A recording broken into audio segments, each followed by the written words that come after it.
José, nuevamente acá en Ayacucho, que viene de Lima, para conversar un poco sobre la estética.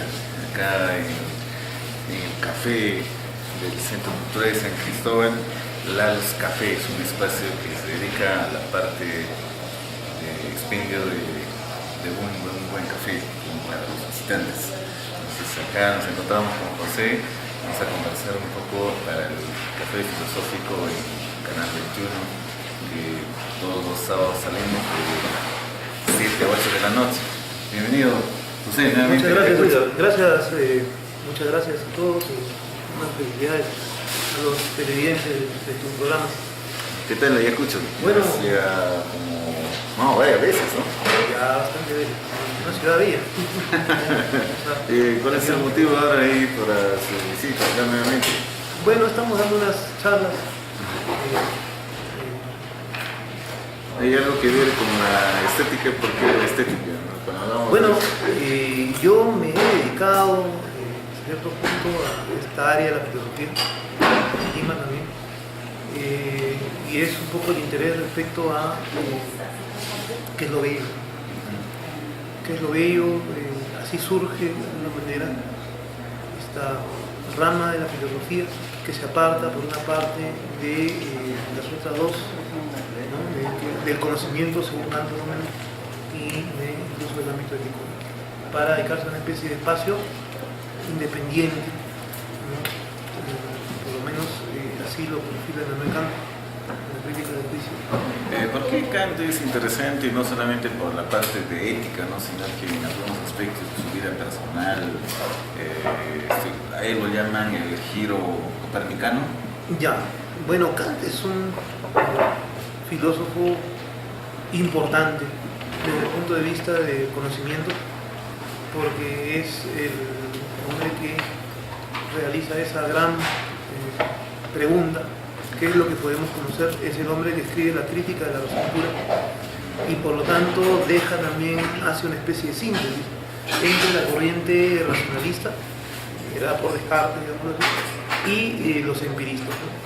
De acuerdo a esto, desde el punto de vista del conocimiento, Kant lo que hace es una especie de síntesis, ¿no? Y dice, tanto racionalistas han tenido razón en una parte, pero también los empiristas han tenido razón, ¿no? Entonces lo que él hace es una suerte de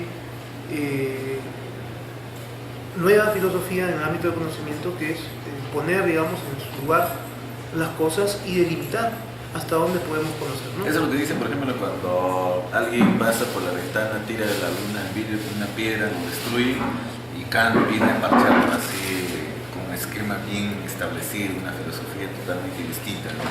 ¿Hasta dónde es cierto esa teoría?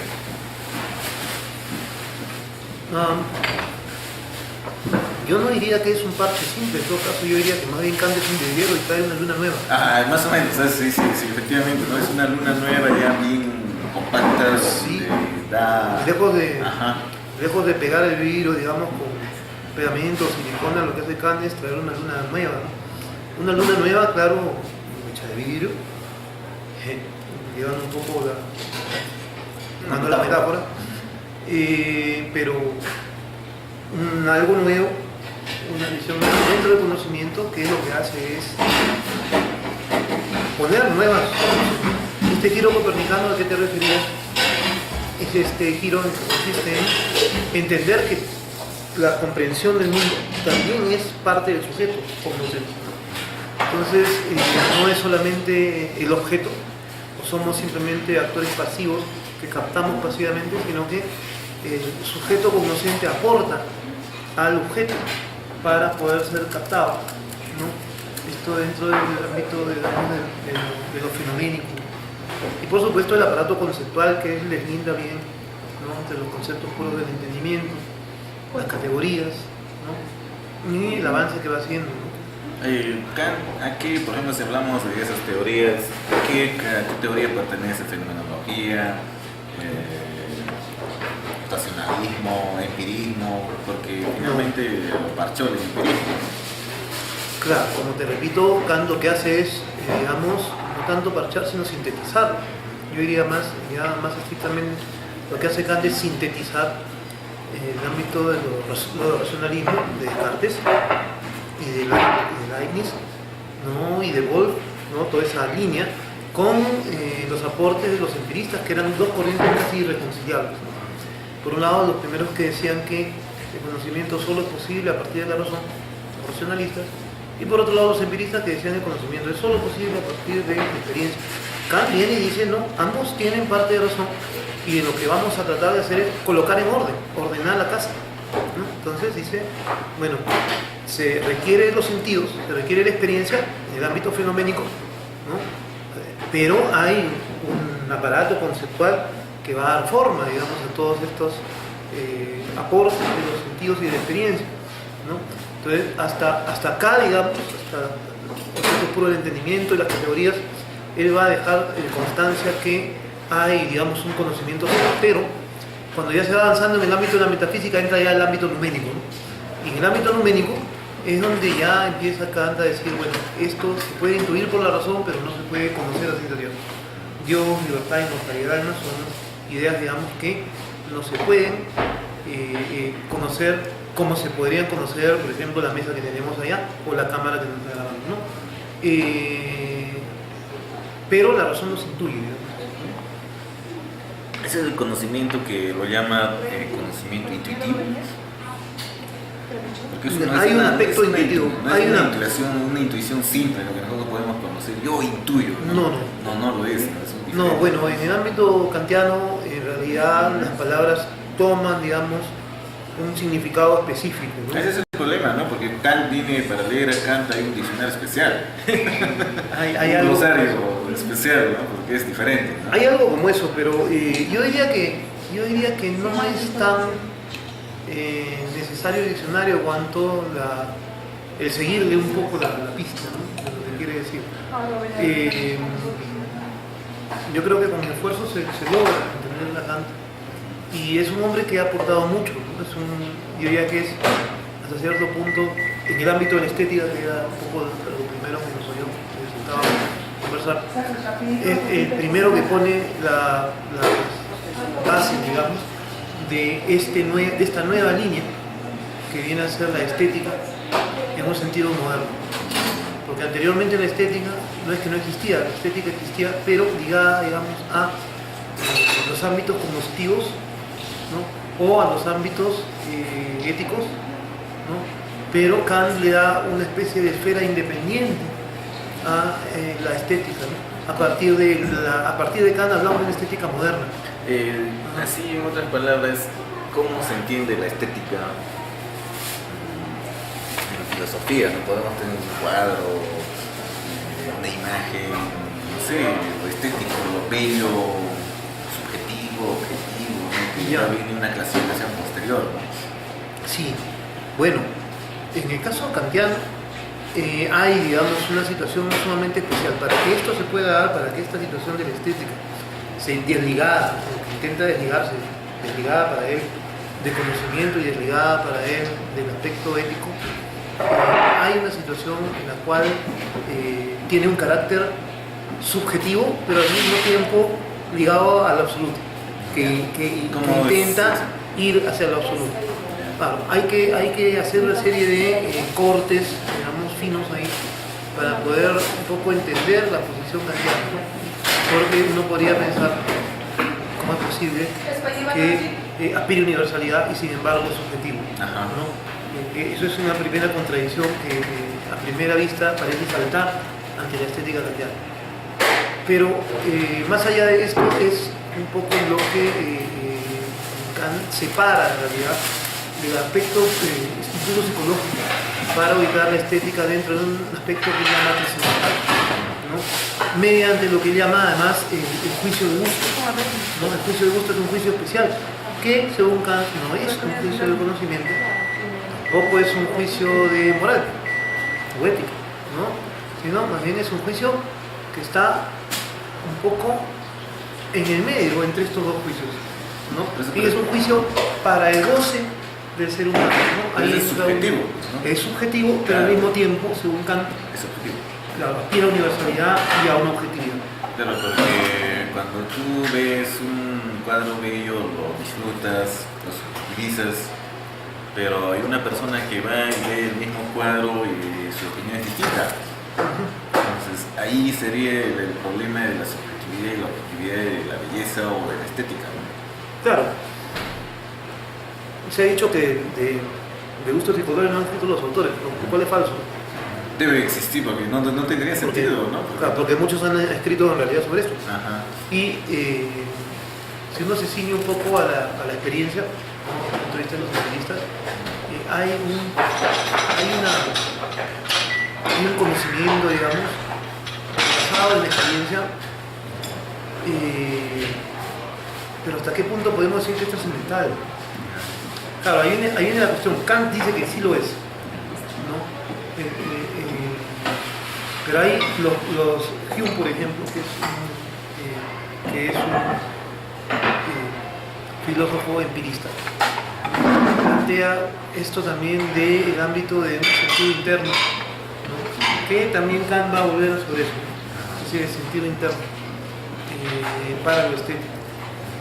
Pero ese tema del trascendentalismo, Kant, más o menos, ¿a qué se refiere específicamente? ¿No? Porque hay varias formas de trascendentalismo, ¿no? Porque también los cristianos hablan del trascendente, ¿no? Nietzsche hablaba de alguna forma del trascendente cristiano, ¿no?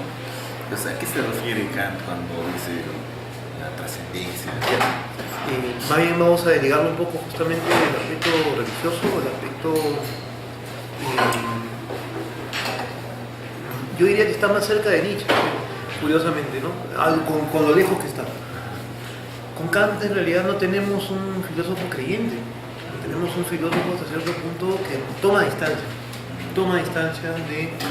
de las religiones para situarse en un ámbito que podríamos decir del ser humano, ¿no? Un ámbito que aspira a una trascendentalidad, pero que es una trascendentalidad que no necesariamente está ligada a una religiosidad, ¿no? Aspira a una suerte de absoluto, pero es un absoluto que no necesariamente está ligado a... Te doy el caso, y bueno, aunque claro, hay límites bastante cercanos, es difícil a veces ponerlos, porque tal mismo el ejemplo, cuando por ejemplo caminamos por el bosque y encontramos una flor, ¿no? Y él encuentra bella en la naturaleza, esa flor que es bella, dice, me place para mi subjetividad, ¿no? Y en realidad es un juicio que aspira a una especie de universalidad, porque yo espero también que a los demás también guste, ¿no? Es una especie ¿no? Y es una suerte de cuestión que trasciende, va más allá de mí también para los demás. Hay como una especie de anhelo, ¿no? De plantear, porque no se dice esto es bello para mí, sino es bello simplemente. Decir es bello implícitamente que es bello universalmente. Eso es un poco lo escondido. Pero es un poco difícil, ¿no? Que es difícil. Es casi imposible, ¿no? Que un bello sea universal y la sí, claro. Bueno, claro, en la época de Kant no se hablaba de interculturalidad tampoco, ¿no? Estamos hablando de un filósofo anterior a 1800, Kant muere en 1801, no recuerdo. Era conocía a todo el mundo, pero de manera teórica, ¿no? Además, era un personaje sumamente peculiar, porque Kant vive en Königsberg, que es su ciudad natal, y ahí se queda siempre, ¿no? Pero según se dice, enseñaba geografía en la universidad y describía las calles de Londres como si él hubiera vivido y estado ahí, ¿no? Sin haber estado. Sí, porque eso es lo que dicen, ¿no? Que la mayoría, casi todo el mundo se la conocía, la muestra del mapa, así es, esto, es pura teoría, ¿no? Pero cómo gozar de esa belleza, esa subjetividad, objetividad, ¿no? Que también puede ser casi lo mismo para otras personas, es un poco imposible, ¿no? Es complicado. Yo diría que en realidad, bueno, leyendo Kant, más de 200 o 200 años después, tenemos que tomar ciertas distancias, ¿no? Pues no se podemos leer a Kant como en su época quizá, no había, digamos, todavía había un eurocentrismo muy fuerte. Pero yo creo que, de hecho, Europa, y hablando de Europa, ¿no? Europa ha salido para buscar formas nuevas, ¿no? Existe el Nuevo Mundo, ¿no? Existe América, ¿no? Existe África, existe Oceanía, ¿no? Personajes como Gauguin, por ejemplo, ¿no? Muchas mujeres aquí, ¿no? Y también hay otros autores que han pintado y descrito Japón, ¿no? O Perú, ¿no? Por supuesto, ¿no? Estas tierras nuestras, ¿no? Donde hay tantos artistas, además, ¿no? Por eso cuando se habla de Kant, mayormente dice uno es el que cambió el proceso de la época de la filosofía alemana, ¿no? Incluso acuñó algunas palabras que no existían y dice, no, de todo, algunas palabras que vienen de alemán. Entonces, Es cierto, pero yo diría que también Kant abre esta nueva puerta, que es la estética moderna. Antes la estética más bien estaba ligada a o conceptos de conocimiento meramente y o a conceptos morales o éticos. Entonces Kant le da una especie de ámbito nuevo, ¿no? Libertario. Esto es modernidad. En eso Kant es muy moderno, ¿no? Porque ahora vamos a nadie en realidad espera de ver una película y que le den un juicio. Cuando hablan de estética no esperan el juicio cognitivo o el juicio moral, ¿no? Sino un poco también de gusto, de disfrutar. En eso Kant es nuevo. Porque eso es lo que muchos autores críticos de Kant relacionan, ¿no? Por ejemplo, a la belleza en la película, por ejemplo, ¿no? En una función de cine hay cantidad de personas que asisten, pero cada uno se lleva su impresión del contenido, ¿no? Y la interpretación que hasta cierto punto es libre, ¿no? El arte en Occidente moderno, ojo con eso, ¿no? Si nos ponemos a pensar en el arte oriental, por ejemplo, el arte musulmán, eso lo discutía con un filósofo por el tiempo. El arte musulmán no hay cabida para una libertad, por ejemplo. No se puede representar la figura humana, ¿no? está prohibido. Está prohibido. Es por cultura, por religión. Por religión. Y el artista musulmán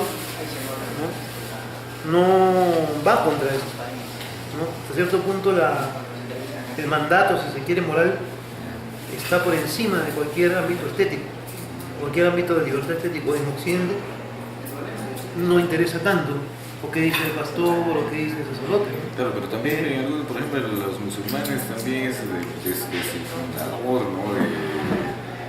De sus creadores de su religión. Antes de esa cultura, antes de ese personaje, probablemente había otro tipo de estética, ¿no? Porque la estética o la expresión humana, del desnudez, del cuerpo humano. Los griegos pensaban esto, pero no los hebreos. Los hebreos tapaban, ¿no? El hebreo no, y eso fue un gran conflicto en la época que hubo la helenización de Alejandro Magno.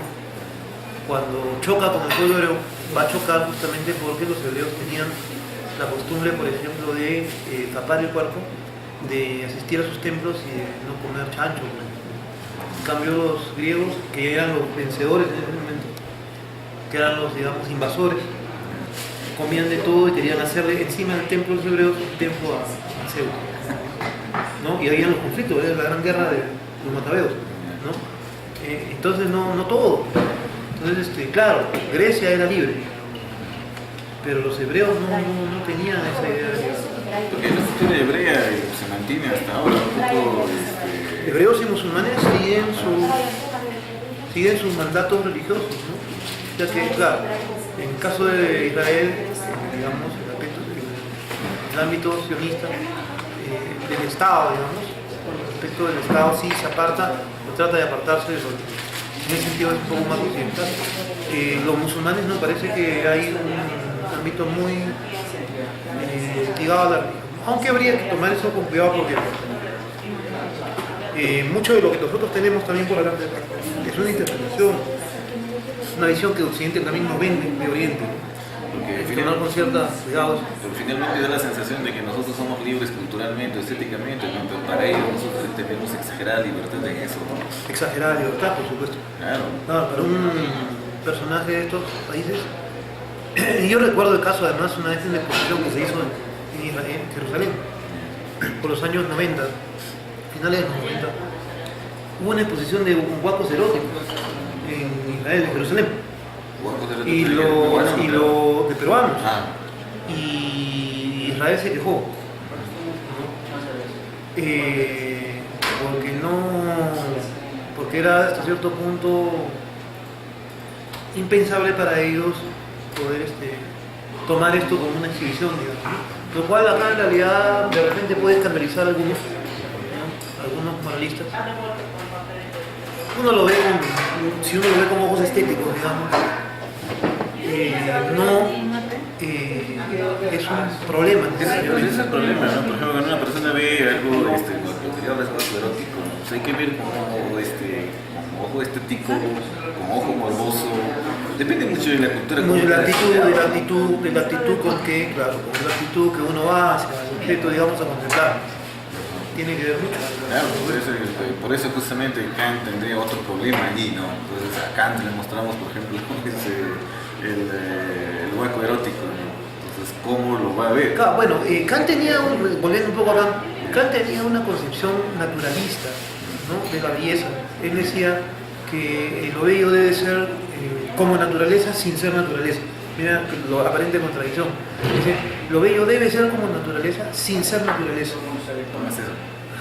Entonces, el arte, en realidad, ¿no? El arte debe ser como naturaleza.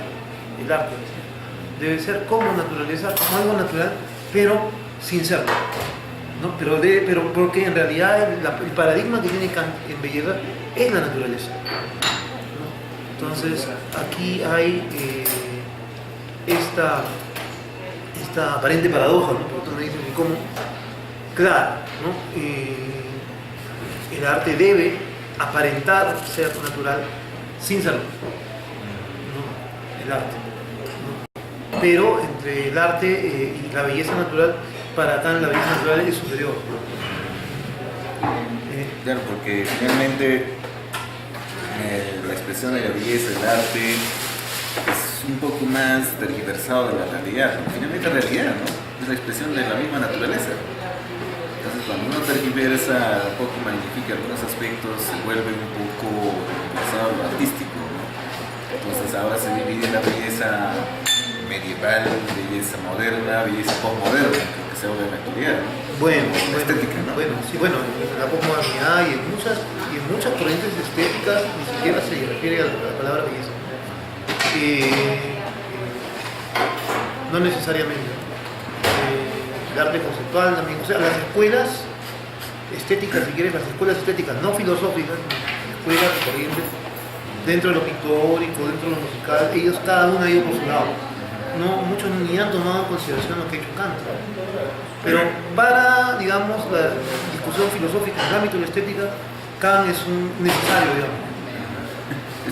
Es un imprescindible, sí. Claro. Sí. Entonces jalan acá, hablamos de moral, de deber, de la belleza estética, es un referente necesario. Necesario. Porque de ahí vienen los errores. Ahora, el problema es que Kant, ¿en qué se basa? Porque no hace referencia a los predecesores. No, sí. Si uno lo revisa con atención, Kant era un personaje sumamente vinculado. Parece que se escribía mucho con los filósofos de su época. Estaba muy al día de todo lo que habían escrito muchos filósofos. Uno lee referencias a Wolff, a Christian Wolff, uno lee referencias a Leibniz, uno lee referencias a Berkeley, uno lee referencias a Hume, lee referencias a Shaftesbury, lee referencias a un sinnúmero de personajes casi desconocidos, digamos. Pero así que específicamente una cita casi no lo toma en cuenta. A Hume un poquito. No, sí, uno mira con cierta atención, va a encontrar las referencias. Sí, Kant era un personaje bastante al día, digamos. Era un tipo muy al día. Y llama la atención lo al día que estaba viviendo en un pueblo tan alejado como Königsberg.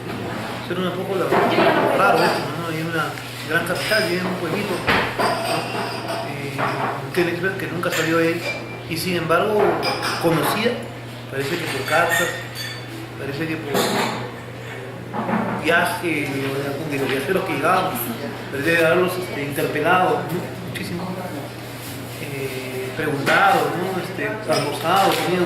Eso es lo que dicen los biógrafos, ¿no? Ahora que estás leyendo los libros dicen, ¿no?, que Kant le gustaba pasarse horas y horas con los viajeros, ¿no? Claro. Conversar, claro. Ahí una especie de una tertulia, ¿no? El almuerzo siempre está acompañado de grandes personajes, ¿no? Lo que nos falta ahora, ¿no? Claro, nos tomamos un café, pero a veces pasamos de los chismes más baratos de lo que podíamos hablar realmente, ¿no?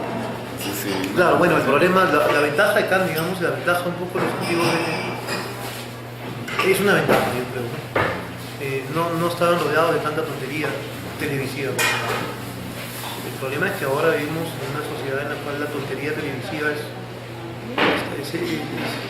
huye. Si no sabemos limitar esta digamos, oleada de idiotización o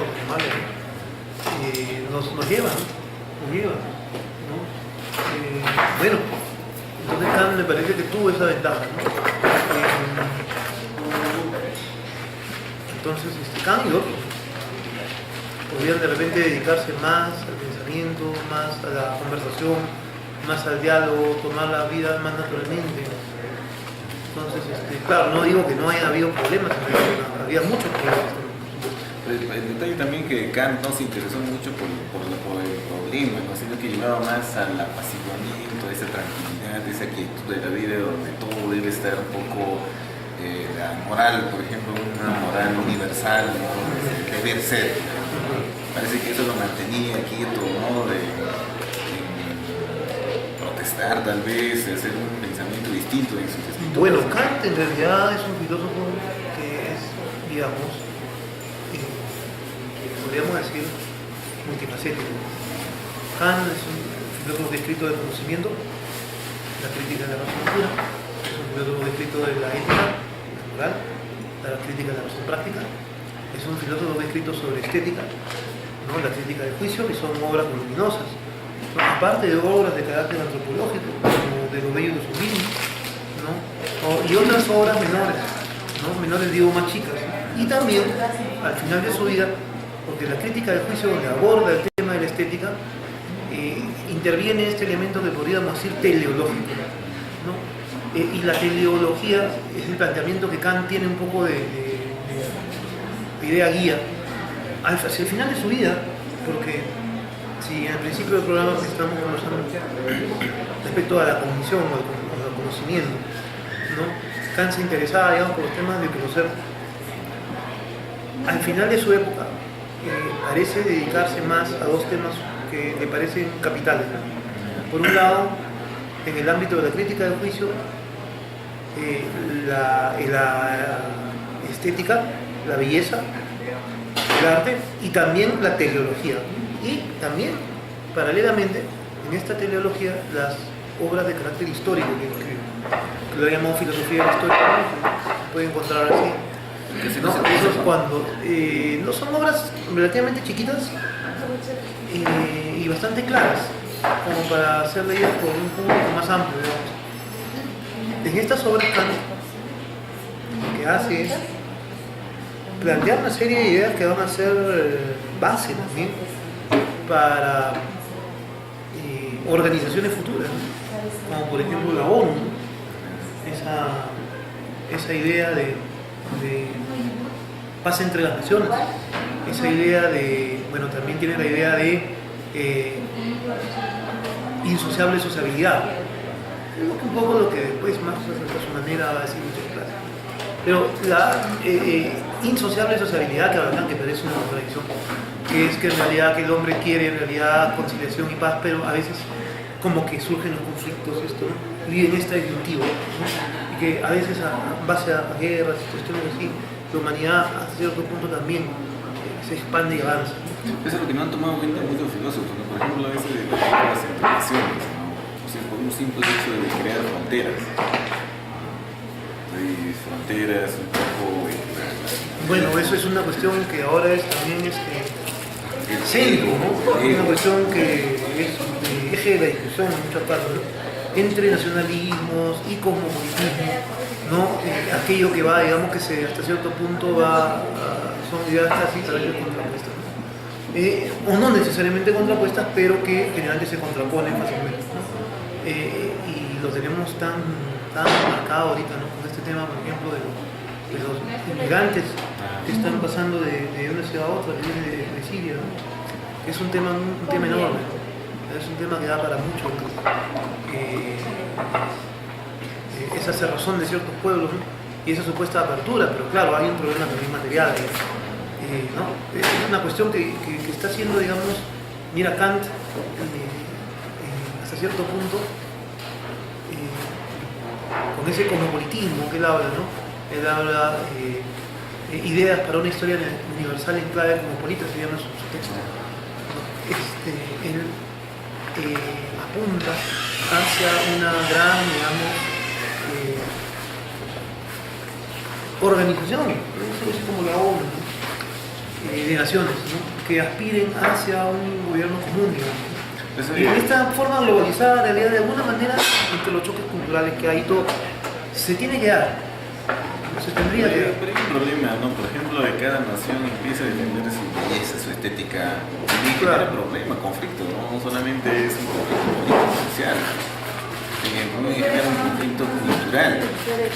¿Por qué mi cultura? Por ejemplo, o sea, lo que hacía referencia es de los sirios, ¿no? De que están migrando, pues, ¿qué te trae a tu cultura? Una cultura distinta a tu belleza, a tu estética, es diferente. Pues también hay una lucha, y ahora por razones humanitarias yo tengo que tomarlo en cuenta. De todas maneras, en el fondo hay gente que lo rechaza, ¿no? Sí, pero hay debajo de eso también razones humanas, porque al final de cuentas somos seres humanos todos. Sí, pero la razón humana a veces es secundado por los intereses de los que gobiernan. Bueno, ese es el poder, ¿no? La lucha. claro, ya entramos en un campo que ya trasciende ese problema. Ya va por acá, ¿no? Eso toma esa premisa, por ejemplo, yo digo, ¿no? Es mi cultura yacuchana, ¿no? Es una cultura distinta, ayacucho. Pues choca también ese proceso cultural, ¿no? Hay mi belleza, ¿no? hay una cierta, pero yo creo, por ejemplo, dentro de hay ciertos paradigmas de las culturas que trascienden, ¿no? Porque quien no ha escuchado la guitarra de García Zárate, por ejemplo, ¿no? Entonces, quien ha escuchado la guitarra de García Zárate puede ser de Puno, de repente, puede ser de Tumbes, puede ser de Lima. Yo creo que ese nivel, digamos, ya ha trascendido. Pero vayamos con la cultura de la guitarra de García Zárate. ¿No te parece que la música ya escuchamos un tanto deprimente? No. Melancólica quizá, pero no deprimente, ¿no? Yo diría melancólica sí, pero no deprimente. Más bien toca ciertas fibras del corazón, toca ciertas fibras del espíritu, digamos así, ¿no? Y conmueve, ¿no? Es uno de los elementos también fuertes. Claro, la estética del arte también podríamos ver el elemento, por una parte, racional, si se quiere, y otra parte también emotivo. Yo creo que el ámbito estético, y esto creo que se aparta bastante del arte. ¿Cuál sería lo correcto? Pues no, críticas de música. Debe ser una música racional, un poco... Hay experiencias en eso, por lo menos. Yo leí hace poco a Popper, y Popper planteaba una idea de arte racional. Para Popper, y en música lo puedes encontrar también, por ejemplo, cuando escuchas a Johann Sebastian Bach, ¿no? Autor alemán, tú puedes ahí encontrar lo que se llama las fugas, ¿no? Que es el canto a varias voces, los temas, cómo se desarrollan, y en realidad a veces parece que fuera matemática, ¿no? Entonces es como un asunto conceptual, ¿no? Conceptual, ¿no? Entonces, claro que tiene también un emotivo, pero no tan fuerte, ¿no? Como si escucharas, por ejemplo, a Chopin con estos nocturnos, por ejemplo, ¿no? Que te llegan un poco al corazón, digamos, ¿no? O la guitarra de García Zárate, vamos a decir, ¿no? O la quena de, no sé, de Raimundo de Noto, y va, como otro, ¿no? Quenista, ¿no? Ricardo Silva, no sé. Hay posiciones, ¿no? Hay la posición racional y hay la posición emotiva, ¿no? Dentro del arte. Pero están a veces en lucha, no creas. Para yo entender la música de Bach, por ejemplo, tengo que tener cultura musical para dominar la belleza, porque finalmente yo escucho música y ese tipo de música simplemente a mí resultaría aburrida, ¿no? Sí. Entonces a eso iba, ¿no? Porque Sí. ¿cuál es la música que identifica, no? Es una situación, digamos, bueno, pero ahí entramos ya en el ámbito educativo, ¿no? La situación ciertamente de abandono. Por ejemplo, es lamentable, en el Perú prácticamente no hay cultura musical, porque no se dedica, ¿no? Se considera una cosa secundaria. Bueno, ya no es una cosa secundaria, es una cosa más bien necesaria para articular. Sí, a muchos filósofos le ayudó la existencia misma de su autoeliminación la música. Por ejemplo, Nietzsche. Bueno, Nietzsche era compositor también. Claro. ¿No? Nietzsche no solamente era filósofo, sino también era compositor, ¿no? Es el caso del filósofo músico, ¿no? Para Schopenhauer, que es anterior a Nietzsche y un poco posterior a Kant, la música es importantísima. Lo mismo Nietzsche dice, sin la música la vida sería un error. Claro. Pero ahí mismo lleva también otra vida un poco el hedonismo, la música que tiene que ver, ¿no? Porque el músico es sinónimo de la vida un poco hedonista. No necesariamente. De la mayor parte que sí. Creo que hay también un estereotipo.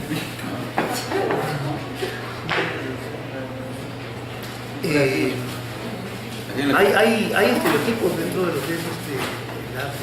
Lo que acá en el escucho con una persona que ejecuta la guitarra es sinónimo de parranda. Bueno, puede serlo también. No necesariamente tiene que estar ligado, pero puede no serlo. Porque es que el problema de la música es la estética lo jala la moda, el sentimiento, el fracaso. Hay todo. Bueno, de repente también no necesariamente es un problema, también puede ser una virtud. Ya la capacidad emotiva de la música es increíble, ¿no? Pero yo lejos de verlo como un problema, más bien lo veo como una situación interesante de analizar. Platón es muy consciente de esto en República, la República trata mucho, yo diría que la República es un tratado también fundamentalmente de música también y de educación, claro, y política. Él dosifica aquellas formas que deben ser enseñadas al ciudadano que pretende que salga de la República, ¿no? Para la República que plantea.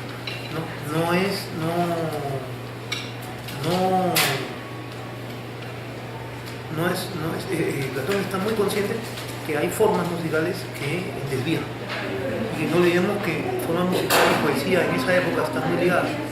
Platón, por otro lado, expulsa, o más que expulsa o vota, invita a retirarse a los buenos poetas, ¿no? Le dice que vamos a premiarlo, pero en realidad nuestro estado austero no requiere poetas tan excesos, no hay ninguno que la República necesita, ¿no? Pero de igual forma estás privando su expresión artística, su expresión poética, ¿no? Claro, Platón era un censor, ¿no? Él delimita muy bien qué cosa es lo que tiene que darle al ciudadano para que el ciudadano tenga, digamos, un crecimiento importante para luego volverlo parte de la República y defender. No es un filósofo que dijo democrático en el sentido que venga todo es posible. Yo creo que eso es un error, ¿no? Y acá tenemos, yo creo un gran error en ese sentido de decir, todo vale y dando a los chicos, cualquier música, y yo creo que eso es un error. Siempre tiene que haber un criterio ordenador, no de censura, un criterio ordenador como es lo mismo, ¿no? Hacia dónde quieres guiar, ¿no? Hacia donde tú les acostumbras a cuestiones que no necesitas ejercer el pensamiento, a la excesiva sensorialidad, el excesivo bonismo, como tú le llamas. Bueno, pues tú formas personas con este tipo de características. Pero también hay un interés de esa necesidad de que el hombre trabaja de lunes a viernes, en tu caso de clima, de lunes a sábado, que el único vacío de escape es el domingo y un desempleo. En la mayor parte, Bueno, ¿desde dónde me refugio? En mi caso personal no diría que sí. ¿Desde dónde me refugio? Bueno, el cultivo del arte, por ejemplo. Sí, pero muy poca gente se dedica al cultivo del arte, ¿no? Yo te preguntaría por qué, porque simplemente no hay en realidad, no han creado los valores necesarios para que esto sea importante. Si esto se hiciera importante, esta cuestión cambiaría y elevaríamos el nivel de la sociedad que vivimos, ¿no? Cuestión educativa, ¿no? Claro, educativa y a la vez práctica, ¿no? Practiques, ¿no? Y que eso no influye en ese tipo de cultura, a veces esa belleza a veces es diversa, ¿no? Entonces para mí lo bello es esto, pero para el otro lo bello es distinto, ¿no? De ahí empieza el subjetivismo de la belleza, ¿no? Es estético, cada uno empieza a interpretar lo que es correcto, ¿no? Entonces educas a tus hijos, educas en tu colegio de acuerdo al estereotipo que a ti te han formado. Bueno, De todas maneras choca con lo otro y peor todavía choca con la belleza de supuestamente de los países que más o menos dominan el sentido de la belleza, ¿no? Por ejemplo, los países poderosos, ¿no? Que tienen una cultura distinta, ¿no? mira, yo diría que hay todo de todo. El problema justamente es a veces, que el aspecto comercial es el que termina ganando, ¿no? Hay los géneros, en general ya encuentras de todo tipo de candidaturas, todo tipo de propuestas, pero generalmente las propuestas que implican a veces hacer uso de la cabeza con más énfasis o que implican más trabajo conceptual son dejadas de lado por propuestas populistas, letras muy fáciles o de ritmos muy sencillos, ¿no? Que más alienan que otra cosa, ¿no? Pero en todos los países encuentras algo, digamos, bueno o propuestas buenas. Generalmente esas no suelen llegar, ¿no? Porque no son rentables, no son comercializables, ¿no? Pero en todos lados hay, yo pienso, cosas que podrían ser muy útiles educativamente hablando, pero que no son las que hace También el problema, por ejemplo, en la educación, la belleza, esa estética que entona el mismo nacional todos los lunes. bueno. Es una forma de Ya es un tema que nos llevaría más lejos todavía. Que le ha convertido en un autómata, ¿no? Claro, bueno, ya eso es que han saturado, yo diría, de la forma. Cuando tú saturas un elemento, lo destruyes y ya no significa nada. Además, eso de tanto tocarse puede ser destruido, es vaciado de contenido y significado. Por machaque, dale todo el tiempo, lo vacías ya no significa nada. Entonces, como tú dices un poco, la persona abre la boca y automáticamente dice cosas que ni siente ni le interesan. Pero eso, digamos, es por un exceso, digamos, de formalismo, digamos, que bueno, implica, digamos, entrar ya al tema educativo. Pero es lo mismo, ¿no? Porque la belleza y la estética tanto impones una sola estética, belleza, arte, que satura, ¿no? Llega a la saciedad, al cansancio, y también es novedoso. Vayamos nada más acá, ¿no? Por ejemplo, venimos a este ambiente, ya este cuadro vemos una y otra vez que se modificaran o cambiarían el esquema, la ubicación, la estética cambia, varía, ¿no? Porque también viene ahí, por ejemplo, el gusto de la belleza en la forma de vestir, en la forma de vivir, en el cuarto que tú puedes adornar, ¿no? También es parte de eso, ¿no? El mismo peinado, Podría ser. ¿no? O no está ajeno a la estética. No, yo diría que no, sí tendría que haber, pero creo que ya estos ámbitos nos llevarían más lejos. Eso el detalle en el caso, por ejemplo, de otros filósofos que toman en cuenta la estética. Hay más. Schopenhauer, Nietzsche, hay muchos Pero eso es casi de su época. de su época, hay otros también, ¿no? Eso es la estética del arte, la belleza, que es una disciplina de la filosofía que han dejado de lado en el proceso de la educación. Entonces, ¿cuál sería la recomendación, la sugerencia que podemos hacer para valorar la estética? Volver a darle importancia al ámbito pictórico, volver a darle importancia al ámbito musical, volver a darle importancia a la creatividad de los muchachos, chicas, en los colegios, promover esta cosa muy centrada en la educación preuniversitaria, y eso es una broma, ¿no? Pero una vez es preuniversitaria, porque cuando se llama preuniversitaria, por ejemplo, todos están educándose para ser universitarios. Exactamente, porque a eso hemos llegado.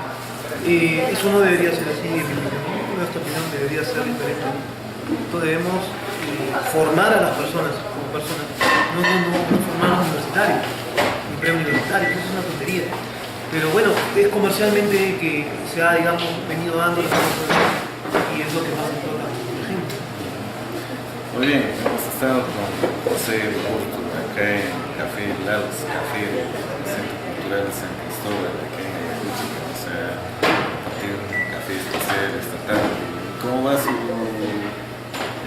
libro de Agustín? Martina Torres. Ahí, bien. ¿Hay otro trabajo más por publicar? Todavía no, está en marcha.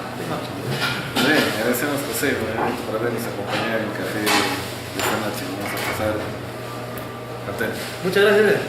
Gracias. Salió bien.